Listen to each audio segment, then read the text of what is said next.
relatively fixed and allowing only a small adjustment to be made if it needs. We want the ignition timing to do the majority of the work. We might want to go ahead in the ignition timing here and make that maybe a little bit more aggressive.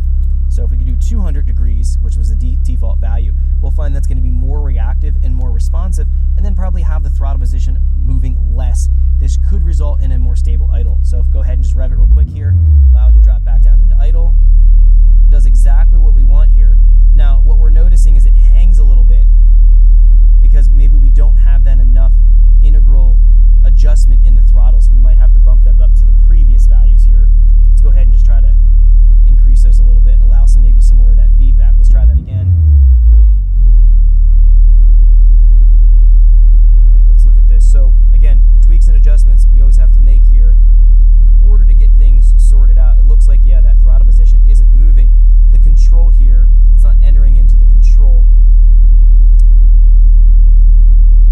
Let's just make sure everything here is in order.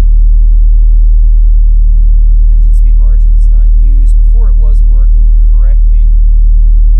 Yeah, it looks like the ignition timing and the throttle position are both out of the range. Let's try to move up our ramp down limit to 200 RPMs higher.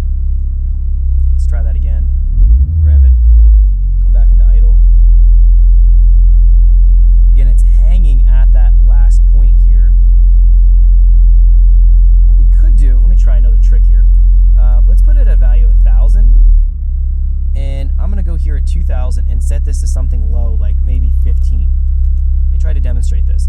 So if we set our margin to 1,000 and have our last breakpoint at 2,000 RPM, well, obviously we don't want to have our idle desire at 2,000 RPM. But what this will do is if I rev it and it has the 1,000 RPM it's adding to our desired target here, it will look at this last point in the table as reference. If this value is low, it'll then drop down and decel through the rest of the values in the table. Let me try this real quick. So let's rev it up. Notice that it returns better. So that little trick works. I've had to do that in the past. Even at 1800, we might want to lower this down to something like 20 so it returns a little bit quicker. Let's try that again. So I'm going to rev it up. We see that our idle aim here is at 2,000 RPM. That's when we're on the throttle, come off the throttle. We can see it's going to transition then through that table fairly quick and it returns better. So we can play around with this, but for right now, everything looks like it's working correctly. So I think we're good there. I'm going to leave it for right now. Let's move on to a couple different topics. Again, looking at my coolant temperature is definitely hot at 115 Celsius. I'm going to have to go check that after I film here before we start to drive to make sure that air pocket is not creating any big problems for us. Don't want this overheating when we're trying to dial things in and calibrate. Let's jump into fuel tuning and let's talk about this now. So looking at our closed loop correction, we're finding the closed loop here has been zeroed out. So let's see why it's not working. Let's look at our inlet manifold pressure, showing here about 25 kPa. Let's go in here to our closed loop lambda. I just want to see if there's a fault. Looks like we have a control failure, closed loop state fault. So why are we faulting here? Coolant temp thresholds. We're seeing that it's set at 60. There's a fault delay. What is the actual fault here? If it's going to give us the information, let's go just expand this all out. Control failure, sensor fault, sensor fault. Let's go ahead and just raise this up to 200 Celsius for right now. And see if that's going to get this to start working here. It should kick into the closed loop. Let's see what's going to go. Trim limit is its problem. So it's pulling out so much fuel that it thinks that the sensor is a potential problem, then it goes into that sensor fault. That's the actual issue here as I raised up that threshold to get rid of the error so I was able to actually see what's going on. So what we need to do is deal with that right now. We can go in here and we're going to see that it's taking out that full maximum amount in the closed loop. So looking at this, at a normal idle speed of roughly 1,000 RPM, pulling pretty low vacuum here, we're seeing about a 3 grams per second inlet mass flow. That means that the VE values in our table here look pretty accurate. That's going to lead me into taking a look then at my injector data because my airflow here looks like it's expressed correctly at idle conditions. I'm going to go in and let's go to our setup and let's go to our injector data. I'm going to go into my table here, so the differential pressure, we can see right here,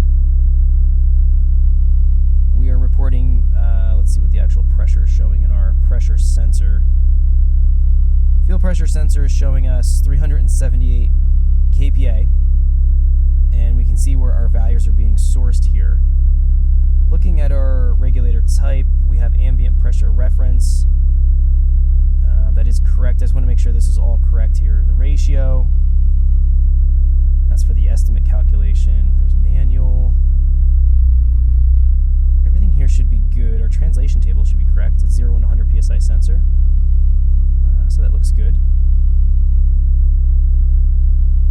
All right, what I'm going to do is lower down my values here in my table. I'm going to bump them down by 10%. So I'm going to go 0.9. I'm going to reduce the latency values. This now will lean out my fueling mixture. If we jump back up in here, we're going to find that the closed loop is taking out less fuel. The latency values could simply be too high. For whatever reason on this particular setup and the vehicle we're working with here, the latency that I use from another vehicle doesn't seem to translate.